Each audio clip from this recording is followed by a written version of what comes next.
Rebonjour à toutes et à tous, merci encore d'être présents à cette table ronde 100% dédiée à l'investissement dans la French Tech. Alors que l'IA s'impose dans presque tous les pitch decks des startups, les investisseurs doivent redoubler d'efforts pour distinguer les véritables innovations des simples effets d'annonce. Certaines startups utilisent en effet l'IA pour embellir leur discours, mieux séduire les investisseurs qui sont notamment à cette table ronde sans pour autant l'intégrer de manière profonde et impactante dans leur modèle. Alors comment séparer le bon grain de l'ivraie? Quels sont les critères décisifs que mettent en place les grands investisseurs français pour repérer les business models gagnants? Beaucoup de questions à poser à nos 4 intervenants, 4 grands investisseurs français. Séverine Grégoire, je commence par vous, directrice de l'innovation et de l'IA du groupe CMA CGM, 3e armateur mondial. Vous investissez dans la French Tech à travers la structure d'investissement du groupe The Box Ventures et vous avez notamment investi dans Poolside ou Mistral AI dès le premier tour. Alexis Dupelou, partenaire chez Xange, fonds d'investissement early stage français. Vous avez déjà financé 5 licornes et plus de 10 entreprises listées au Next Year, dont Ledger ou Believe dans l'IA. On peut citer Tomorrow dans la gestion de contrats ou Gladia dans la traduction des langues. Marc Ménazé, fondateur et CEO de Founders Future, fonds d'investissement français créé en 2018. Vous avez déjà financé des startups comme Lydia, La Fourche ou Débloc dans l'IA. Vous avez misé aussi sur Redium dans la santé ou Tomorrow et vous avez annoncé il y a quelques semaines que vous ouvriez un bureau aux États-Unis. Et puis enfin, Clément Lamolinerie, Managing Partners de Motier Ventures, le family office de la famille Ouzé, propriétaire des Galeries Lafayette. Vous êtes devenu un acteur de référence dans le financement d'amorçage en France, particulièrement dans l'IA. Et vous êtes arrivé il y a quelques semaines au sein de Motier Ventures. Merci à tous les 4 d'être avec nous. Alors quand on est VC ou corporate, comment distingue-t-on les bons projets IA de ceux faisant de l'IA washing ou du simple storytelling? Quels critères mettez-vous en place pour procéder à cette sélection? Qui veut répondre? Alexis. 1, 2, 2. Oui, bonjour à tous. Donc déjà, c'est la seule table ronde, je pense, avec des investisseurs. Donc c'est important de remettre les choses dans leur contexte. Quand on fait du VC aujourd'hui, on est dans un monde extrêmement compétitif. Il y a eu beaucoup d'argent qui a été levé. Et du coup, ça a créé une sorte de vélocité à laquelle on est contraint, qui nous oblige à aller très vite dans nos décisions. Plus on est tôt, plus c'est vrai. Donc maintenant, un bon seed, ça peut se régler en moins d'une semaine et une série B en quelques semaines. Donc c'est extrêmement dur effectivement parce qu'il y a eu un saut technologique il y a 2 ans qui fascine tout le monde et à juste titre. Et ce qui est dur, c'est d'accepter au début de se dire qu'en fait, finalement, quasiment tout le monde avait le même avantage. Donc au début, tout le monde a cru qu'on allait pouvoir faire un LLM propriétaire, etc. Et c'est toujours possible. Mais finalement, on se rend compte que les gros GAFAM vont quand même aussi conserver leur avantage. Ce qui fait que l'intérêt doit être ailleurs. Donc chez Xange, en tout cas, mais on fait à peu près tous le même métier, on va énormément porter attention à tout ce qu'il y a autour du LLM. Et donc du coup, ça va être les intégrations software, ça va être, oui c'est ça, comment la startup va réussir à tisser sa toile et s'interfacer dans l'environnement ERP, CRM, data de l'entreprise. Et c'est cette conversation qu'on va aller chercher à avoir, et probablement avec le CEO, mais aussi avec le CTO, pour voir à quel point les gens sont crédibles en face. Séverine? Oui, alors bonjour à tous, merci pour l'invitation. Nous, forcément, comme on investit très early stage, on fait très attention à l'équipe. C'est un des critères qui reste clé quand tu fais du early stage. Donc ça, c'est hyper important parce que ça fait vraiment la différence ensuite dans l'exécution. Et après, nous, comme on a la chance, on a ce fonds d'investissement, mais aussi on a les applications business. Nous, très rapidement, on veut voir si la start-up, on veut la confronter au marché, voir s'il y a une réalité business derrière. Donc, comme on est entouré d'experts, parce qu'on a 160 000 collaborateurs, on sait assez rapidement s'il y a des vrais cas d'usage chez nous en interne. Alors, ça ne veut pas dire que s'il n'y en a pas, il n'y en a pas à l'externe, mais ça nous donne quand même une très bonne vision des cas d'application des start-up et ça devient très, très concret. Marc, et puis après Clément. Non, mais je rejoins pas mal Alexis sur sa vision et notamment sur le fait qu'on ait une grande chance en Europe. C'est que historiquement, on a toujours dit les Américains, ils sont très bons pour les interfaces, ils ont des technos moyennes, alors qu'en Europe, ils ont des technos exceptionnels avec des interfaces merdiques.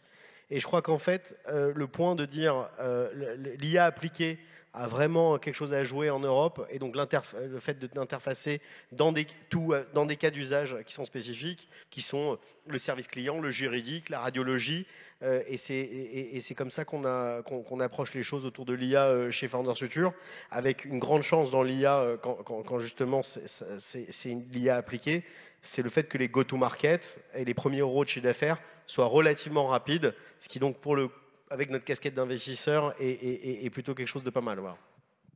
Clément ? Et ouais, chez Motier, on reste très humble quand même sur ce secteur-là parce qu'on voit que c'est des choses qui évoluent très vite et où il y a des cycles d'innovation qui sont bien plus rapides que tout ce qu'on a pu voir par le passé. Donc en fait, ça nous ramène un peu aux fondamentaux de ce qu'est l'investissement early stage, parce que chez Motier, on finance des fondateurs tout au début de la vie de la société, et donc on se raccroche au fondamental, et le fondamental, c'est l'équipe, quel background ils ont, quelle technicité ils ont.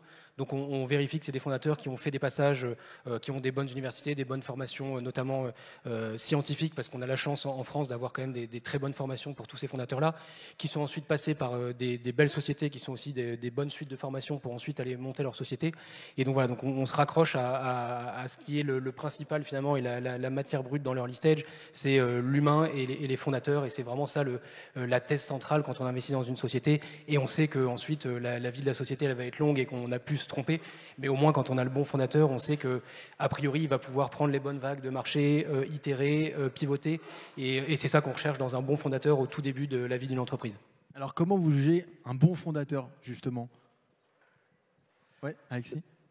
Pareil, si on revient un tout petit peu en arrière, à partir du moment où tout ça est apparu il y a maintenant 2 ans, notre vie a été extrêmement polarisée. C'est-à-dire que d'un côté, on a eu des fondateurs extrêmement techniques, d'ailleurs la France est hyper bien placée pour ça, qui se sont rués sur des sujets extrêmement pointus, comme ceux de Mistral, etc., avec qui on a eu l'occasion de discuter, mais qu'on n'a pas forcément choisi de backer, et qui ont fait un saut dans l'inconnu sur quelque chose d'extrêmement ambitieux, parce que je vais construire mon propre modèle fondationnel, il sera européen, Cocorico, etc., et j'aurai les plus beaux cerveaux parce qu'on est en France.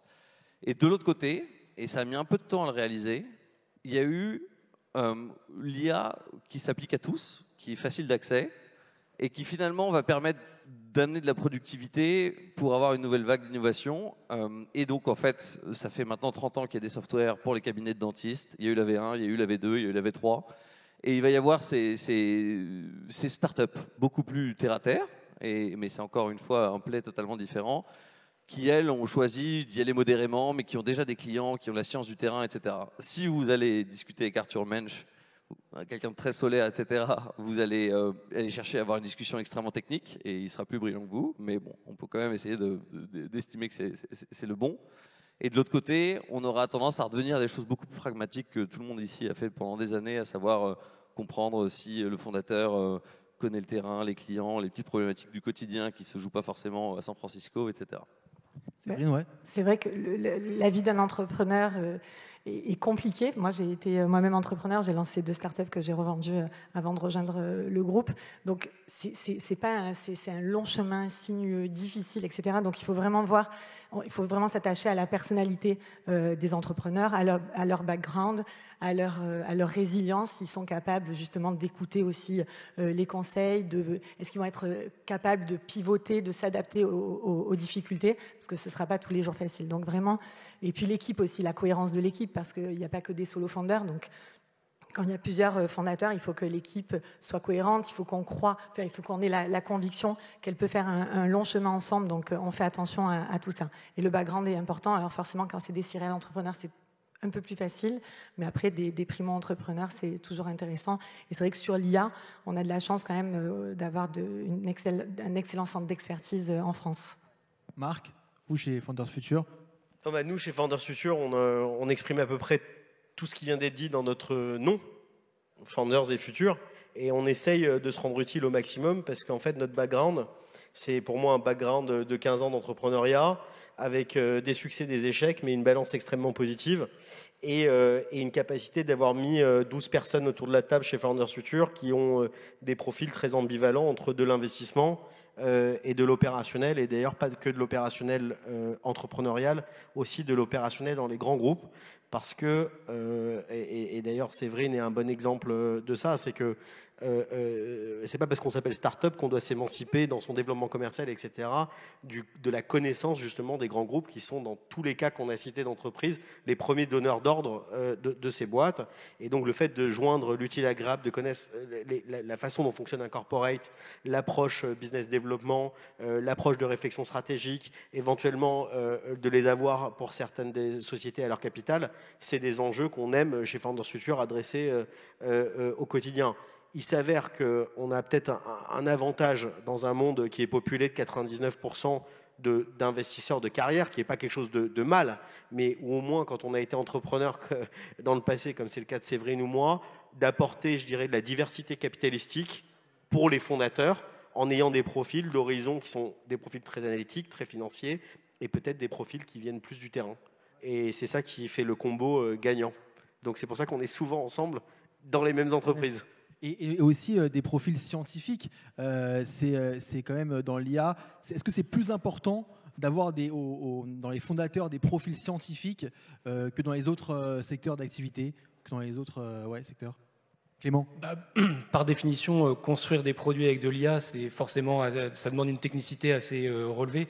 Donc il y a toujours dans les équipes un fondateur qui amène cette vision produit, techno, et c'est indispensable de l'avoir dans le schéma. Et après, en grandissant, la startup doit aussi évoluer vers des profils plus product, plus go-to-market, et donc va complémenter un peu son équipe et recruter les bonnes personnes aux bons endroits. Et c'est aussi comme ça qu'on identifie des bons fondateurs, c'est ceux qui savent aussi leurs limites. Et souvent les limites d'un fondateur technique, c'est qu'il n'est pas forcément bon en go-to-market et pour aller vendre son produit, même s'il fait le premier pas, parce que c'est important que le fondateur initie la machine commerciale. Mais c'est sûr que dans tous les projets qu'on finance, ça part d'un fondateur qui est en général très technique. Mais pas que. Enfin, il faut, effectivement, c'est indéniable.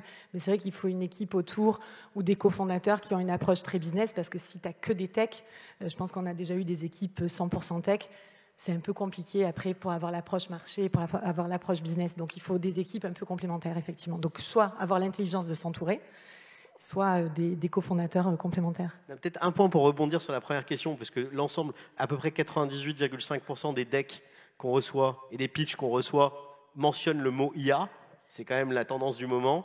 Ce qu'on regarde forcément, c'est quand même la défensibilité technologique, le fait qu'il y ait un supplément d'âme technologique et qu'il y ait un point de rupture à un moment donné. Et il y a des équipes qui se présentent qui n'ont pas de cofondateurs qui sont issus d'un background tech. Et ça, c'est un gros problème et c'est plutôt un red flag. Donc si on veut, et on se doit de financer des entreprises qui ont justement cette défensibilité et supplément d'âme technologique, il faut qu'il y ait quand même un des fondateurs qui l'incarne, quoi. Alexis, tu voulais dire quelque chose par rapport à ça? Pareil, bon, il faut des profils techniques, il faut des gens pointus en IA, etc. Mais donc on vit dans un univers assez impitoyable quand on monte une startup en IA aujourd'hui. Donc c'est le champ des possibles est immense, mais il faut aller vite. Enfin, en tout cas, si on choisit la voie de lever des fonds, construire des champions européens, etc. Et du coup, c'est vrai que bon, encore une fois, il y aura le précide et il y aura des boîtes plus tard sur lesquelles on pourra observer la croissance, etc. Mais c'est vrai que le fait de pouvoir se vendre d'une manière ou d'une autre, c'est super important pour un fondateur, y compris s'il est évidemment technique. Mais rester seul dans son coin, ça ne marche pas énormément dans le monde frénétique qu'il y a autour de nous. Donc très souvent, on va quand même aller tester un peu sa capacité à être un peu acharné, quoi, à réussir très vite à signer des partenariats avec des grands groupes, à signer des partenariats avec d'autres startups, etc. Mais ça, c'est vrai qu'on va être quand même attentif parce que ça fait partie de la vitesse d'exécution. Ouais. Et est-ce qu'il y a des secteurs d'activité que vous privilégiez plus que d'autres, comme la santé, la relation client, le juridique voilà, est-ce qu'il y a des secteurs que vous privilégiez plus que d'autres? Marc, peut-être, ou Séverine? Moi, je pense que l'IA, déjà, c'est une véritable révolution. C'est une révolution qui est aussi importante que la création de l'électricité, que le ferroviaire, et elle irrigue l'ensemble des industries. Donc ensuite, il y a nos tropismes à nous, et je laisserai chacun s'exprimer. Nous, ce qu'on a vu historiquement depuis 2018, c'est vraiment la santé, parce que en fait, les datasets, alors je ne parle pas forcément de la France, parce que l'accès aux datasets n'est pas forcément le plus simple en France, mais en tout cas aux États-Unis, on a initié des investissements dans l'IA appliquée à l'imagerie médicale dès 2018 avec des premières générations de LLM.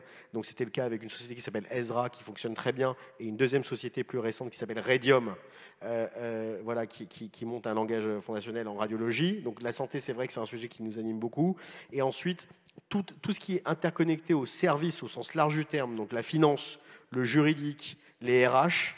Voilà, on prenait l'exemple de Tomorrow, on peut prendre l'exemple de Mackie People, on peut prendre l'exemple de plusieurs entreprises qui intègrent l'AI de façon native. Et puis surtout, il y a un truc dont on n'a pas parlé, et je pense qu'à un moment donné, on devrait en parler, c'est toutes les entreprises de SaaS qui, en fait, si elles ne prennent pas la voie de l'IA, elles auront un gros problème parce que, en fait, le vrai disrupteur des entreprises de SaaS qui sont nées il y a 10-15 ans, c'est l'IA. Voilà. Mais je laisse mes collègues parler des industries respectives. Séverine ? Oui, nous chez CMA CGM, on a forcément un prisme qui est corporate à la base dans la thèse d'investissement. Donc là, je vais dire tout et son contraire, parce que je vais te dire qu'on est très shipping, logistique et maintenant média.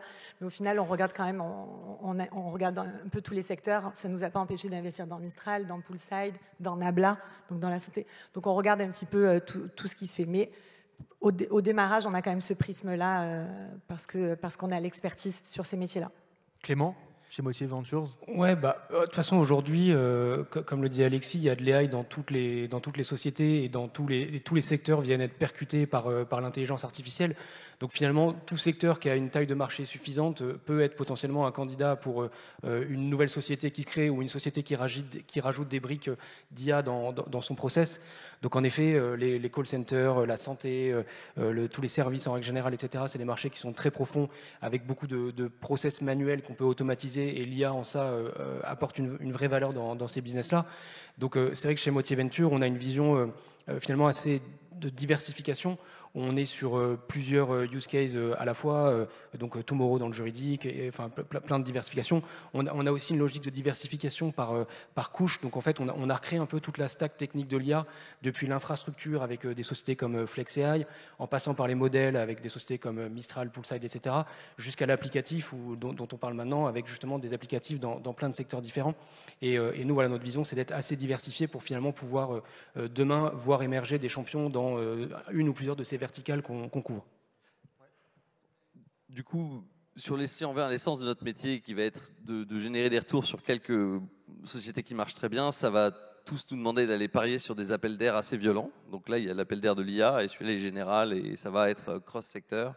Et sinon, c'est pas un secret c'est un secret pour personne que les VC vont chercher ces espèces d'appels d'air de marché extrêmement impressionnant, quoi. Donc en ce moment, si du jour au lendemain le Danemark vote une augmentation de son budget défense de 40 milliards, c'est vrai qu'il y a pas mal de nos collègues qui vont avoir tendance à se ruer sur ce genre de choses, etc. etc. Et je pense que chez Xange, le truc dont on était convaincu, c'était qu'il y avait certains endroits où les gens, à juste titre, ne faisaient pas confiance à l'IA. Enfin, ne faites pas confiance à l'IA, mais ce que je veux dire, c'est qu'il y avait certaines professions très corporatistes, par exemple, comme les radiologues, qui... voilà, il y a quelques années, vous aurez ri au nez en disant que si un algorithme allait prendre une décision à leur place, en tout cas, ils voyaient ça sûrement comme un danger, mais en tout cas, ils ne l'auraient pas considéré. La même chose, et tout le monde autour de cette table quasiment a investi dans du juridique. Ça, c'était pareil. Pour les avocats, c'était un tabou de se servir de l'IA, parce qu'on est sur la fine fleur de la matière grise, censé rédiger des choses, etc. Et puis maintenant, en fait, c'est vrai que c'est totalement bluffant pour tout le monde. Et c'est ce qu'on a, je pense, cherché, nous, l'année dernière, à regarder. On a passé surtout les trucs très, très nouveaux. Donc, c'est peut-être une énorme connerie, mais en tout cas, on n'a pas fait Edge Company, Mistral et compagnie. On leur a parlé.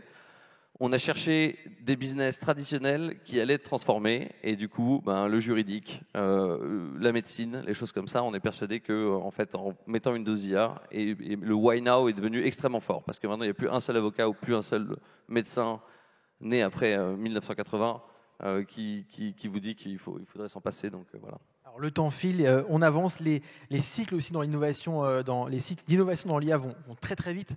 Voilà, l'IA générative est apparue il y a seulement 3 ans. Aujourd'hui, l'IA agentique, voilà, demain, et je pense assez rapidement, l'IA robotique. Comment on s'adapte lorsque l'innovation qu'on nous a présentée et dans laquelle on a investi il y a quelques mois devient totalement obsolète?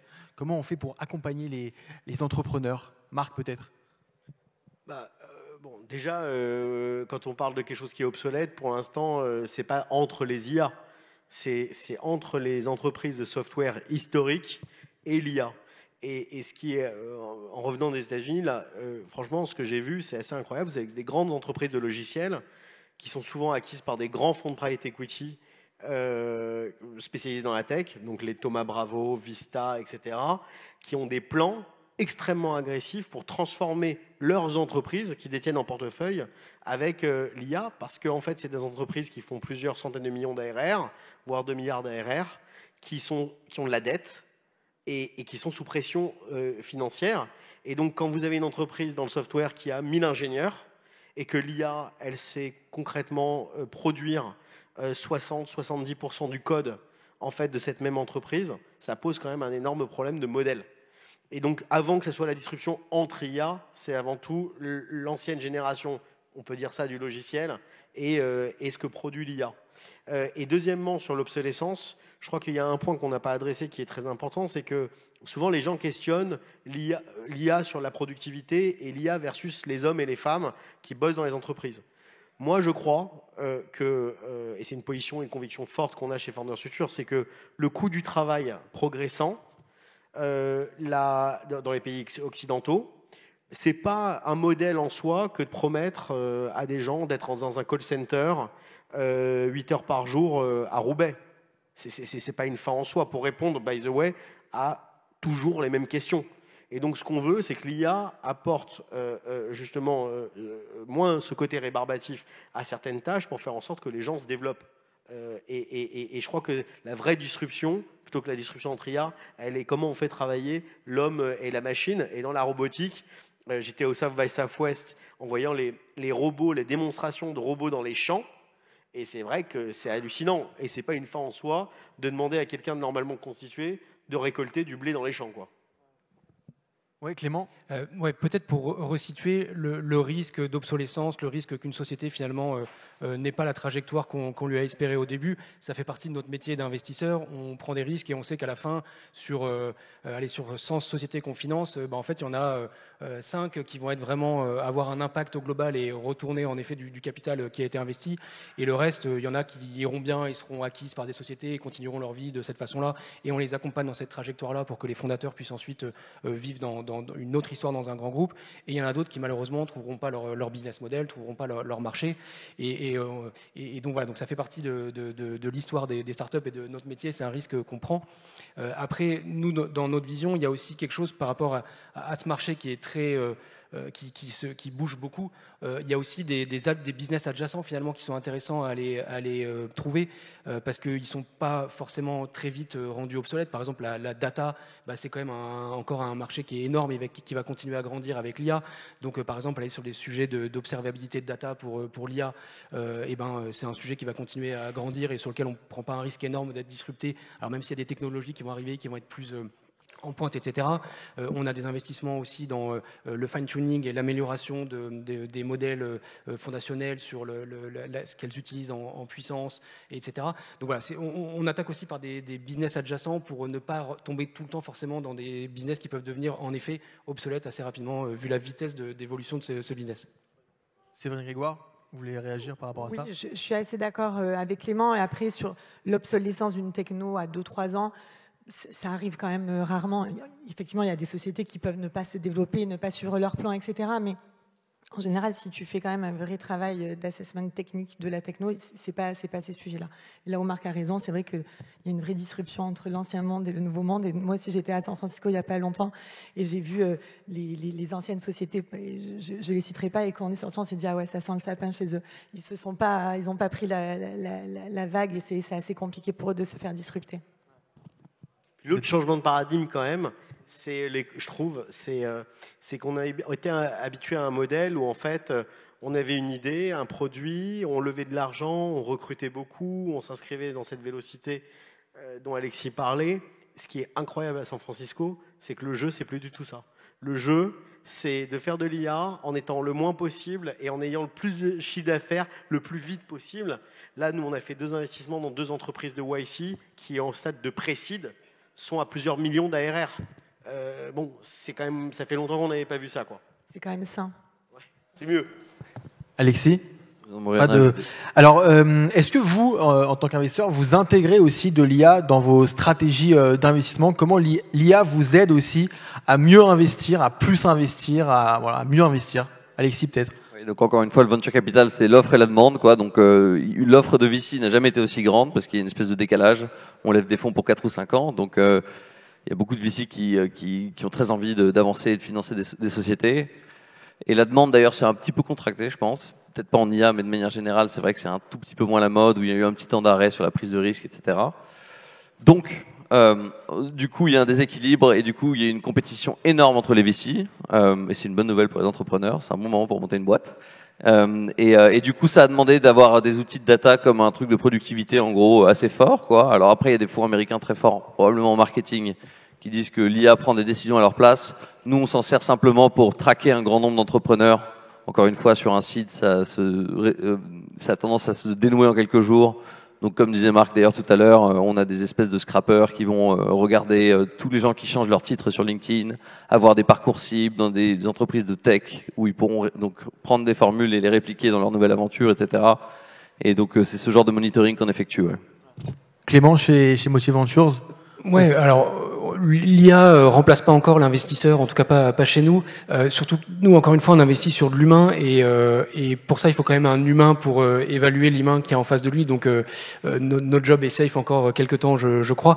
Après, c'est vrai que l'IA nous aide dans nos process, donc on a intégré de l'IA dans nos process pour être plus productif, pour pouvoir faire, comme disait Alexis, des chasses assez larges de fondateurs, être relié à plein de bases de données qui nous permettent d'avoir de l'information. Après, c'est vrai qu'en étant très early stage, on a moins d'informations publiques qu'on peut aller cruncher sur le marché. Et donc, encore une fois, on en revient aux founders et ça reste de l'humain. Et donc, même si l'IA peut nous aider dans nos process et facilite le travail, voilà, il y a quand même un travail de personnes et des équipes pour pouvoir faire ce travail et ensuite faire les bonnes décisions d'investissement. Séverine? Nous, c'est toujours les cordonniers les plus mal chaussés. Non, c'est vrai. Non, on a un petit peu, forcément, on travaille sur la productivité, l'équipe a intégré les outils d'IA dans leur quotidien, mais comme disait Clément, ça reste quand même très humain. Alors que Marc, je sais que lui, il a déployé pas mal d'IA chez Panda. Quelle transition. Mais oui. mais c'est bien. Et d'ailleurs, on attend qu'il nous passe les outils. Non, mais nous, on a déjà la chance d'avoir un partenaire qui s'appelle Mathieu Benqueran chez Founders Future, quelqu'un de très opérationnel, qui d'ailleurs s'occupe de l'accompagnement opérationnel des entreprises et qui a fait un chemin voilà assez simple, c'est qu'il a pris tout le cycle de travaux du cycle d'investissement, donc du deal flow à l'accompagnement opérationnel, et il a essayé de chercher de mettre de l'IA pour s'augmenter, parce qu'on a un gros portefeuille, on a à peu près 120 entreprises. Sachant que dans 120 entreprises, on est probablement au conseil d'administration, au board de au moins 2/3 d'entre elles. Et donc on a beaucoup de données à cruncher, et surtout on a un enjeu très particulier chez Founders Future, c'est qu'on remet beaucoup d'argent à la suite du premier investissement. À peu près, on a 1/3 pour nos premiers chèques, 2/3 pour nos chèques suivants. Et donc l'IA et le scoring et la data, parce que je mets tout ça sous la même houlette, nous permet au maximum un outil d'aide à la prise de décision sur les réallocations. Bien sûr, le deal flow, le reporting, parce que je rappelle qu'on est une entreprise régulée, qu'on a beaucoup de reporting à faire et que c'est pas le métier le plus sympa, le reporting, même si c'est nécessaire. Donc de plus en plus d'IA dans nos reporting. Et puis un point qui va naître, va voir le jour en juillet, c'est d'avoir d'extraire des sortes de patterns de sociétés qui sont les plus successful pour essayer d'avoir des schémas qui font qu'on accompagne nos entrepreneurs. Voilà. Il nous reste 1 minute 13. Un petit dernier mot de la fin, peut-être. Qu'est-ce qu'on peut ajouter en plus, Séverine? Comment on fait aussi pour... Alors, on n'a plus beaucoup de temps, mais en 2 mots, comment on fait pour aider quand on a trouvé une startup comme Mistral, par exemple, l'aider à grandir au maximum et rivaliser face aux Américains, face aux Chinois? Nous, c'est vrai qu'au-delà du capital qu'on peut investir dans une boîte, on peut leur apporter du business. C'est ce qu'on a fait avec Mistral et le partenariat qu'on vient de signer. Et ça, c'est important parce que depuis quelque temps, on entend une petite musique en France où Mistral, ils sont super, mais est-ce qu'ils vont réussir face aux Américains, face aux Chinois? Mais si nous, en tant que groupe français, on les choisit pas, on les aide pas, on les met pas dans les meilleures conditions de réussir. Donc nous, on est là aussi pour aider les startups à trouver un marché, à trouver du business. Clément, mot de la fin. Ouais, alors entrer en compétition avec des acteurs américains, Peut-être, mais en fait, on a plutôt, nous, une vision d'accompagner des entrepreneurs qui, dès le début, ont une vision globale et qui vont plutôt bénéficier d'aller sur des marchés américains qui sont parfois plus matures sur certains secteurs. Encore une fois, avec l'avantage compétitif qu'on a en France sur les écoles notamment et les formations qui forment des super ingénieurs avec des coûts qui sont bien moindres que ceux de la Silicon Valley. Donc nous, c'est plutôt ça, c'est réfléchir à des entrepreneurs qui sont sur 2 zones et qui vont faire une partie technique plutôt avec des équipes françaises et peuvent avoir un go-to-market, notamment aux US, où il y a des marchés qui sont quand même plus profonds. Alexis, un dernier mot? Ouais, nous, c'est très pratico-pratique. On a 4 personnes à temps plein qui les aident à faire ce que veut faire un entrepreneur, c'est-à-dire résoudre des problèmes toute la journée. Et ça va être de trouver des bureaux, d'appliquer pour un visa, de trouver un bon cabinet d'avocats. Donc là, on sort totalement de l'IA. On a une personne qui s'occupe de la data, mais au-delà de ça, ça reste monter une boîte. Et du coup, c'est très important d'avoir des gens qui les aident là-dessus. Et moi, le mot de la fin, c'est que je voudrais remercier Madines pour l'organisation de cette belle journée, parce que franchement, c'est magnifique. On a bossé dur. Bravo. Merci beaucoup.